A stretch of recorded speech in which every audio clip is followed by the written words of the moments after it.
राधे राधे गुरुजी। मेरा नाम अस्मिता है, मैं दिल्ली से आई हूँ। हमें ऐसा क्या करना चाहिए कि हमारा आखिरी बर्थ हो, इसके बाद हम ना आए यहाँ पे?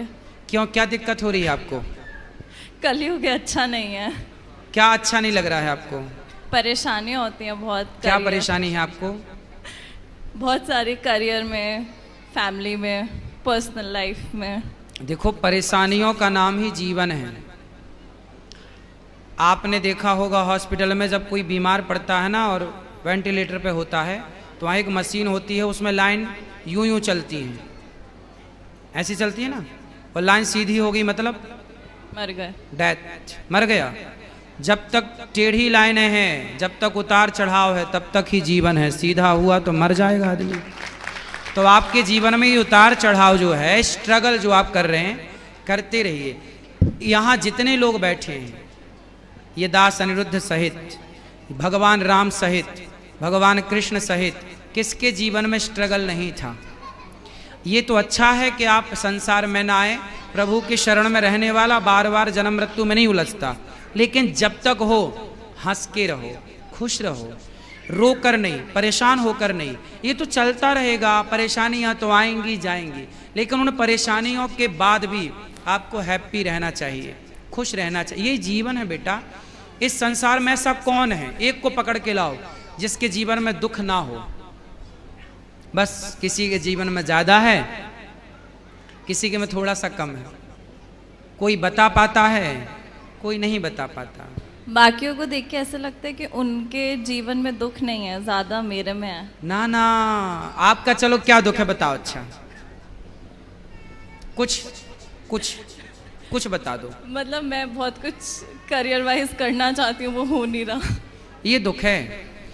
अरे किसी के घर में तबीयत खराब हो जाती है, या फिर ऐसे लोगों को देखो जिनके दोनों हाथ कट चुके हैं।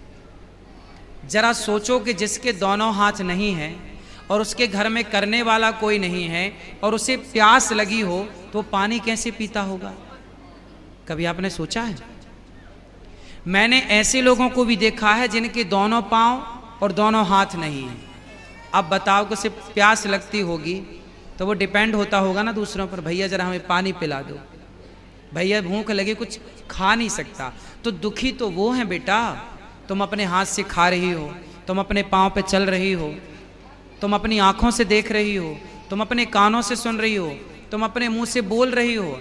आपके जैसा सुखी संसार में कोई नहीं है। दुखी तो वो हैं जो एक शब्द भी नहीं बोल पा रहे हैं, बेचारे गूंगे हैं। दुखी तो वो हैं जो एक कदम भी नहीं चल पा रहे हैं, बेचारे लंगड़े हैं। दुखी तो वो हैं जो एक शब्द भी नहीं सुन पा रहे हैं, बेचारे बहरे हैं।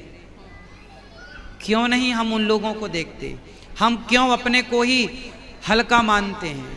क्यों हम अपने को छोटा कहते हैं? ईश्वर ने हमें बहुत बड़ा बनाया है बेटा। पॉजिटिव क्यों नहीं सोचना? अच्छा भी तो एक एंगल हो सकता है, ये भी एक पहलू है आपके नज़रिए का। इसलिए आप ये कहते हैं कि मैं बहुत दुखी हूँ। नहीं, आप इस संसार में सबसे सुखी हैं। और लोगों को देखो जो घिसट रहे। आप तो चप्पल पाँव में पहनती हैं, कुछ लोग तो हाथ में चप्पल पहन के घिसटते हैं, नहीं देखा आपने? फिर आप कितने सुखी हैं। ईश्वर का धन्यवाद दीजिए कि विधाता आपने हमें इतना सुख दिया है, उसके लिए थैंक यू। ठीक है, थैंक यू। आप बताओ कि आप सुखी हो कि दुखी हो? मैं सुखी हूँ, ये मुझे पता है। बस ऐसा है कि अब थक गए लाइफ से। फिर भी शिकायत? शायद से, मतलब ह्यूमन नेचर होती है कि न। हाँ बेटा देखो, यदि शिकायतें करने बैठेंगे तो सबकी शिकायतें हैं। लेकिन माता सीता को जंगल जब जाना पड़ा, राम जी ने जंगल भेज दिया, लव कुश को पैदा किया अकेले। स्ट्रगल देखिए, लकड़ी काटी तो किसी ने सीता माँ से कहा कि अब बताओ तुम्हें राम जैसा पति चाहिए जिसने तुम्हें गर्भावस्था में वनवास भेज दिया? किसी नारी को क्या ऐसा पति चाहिए कि उसका पति गर्भवती स्त्री को घर से निकाल दे? तब सीता माँ ने कहा, बहन जब जब मेरा जन्म हो तब तब मुझे राम ही पति के रूप में प्राप्त हो। लोगों ने कहा कि तुम्हारा इतना कष्ट देने वाला राम तुम फिर से पति रूप में चाहती हो? सीता माँ ने कहा, कष्ट मुझे मिला, ये तो आप लोग मेरा कष्ट जरा सा देख रहे हैं। जो मुझे सुख मिला है राम को पाकर, जो सम्मान मिला है राम को पाकर, उस सम्मान उस सुख के आगे ये दुख तो कुछ भी नहीं है।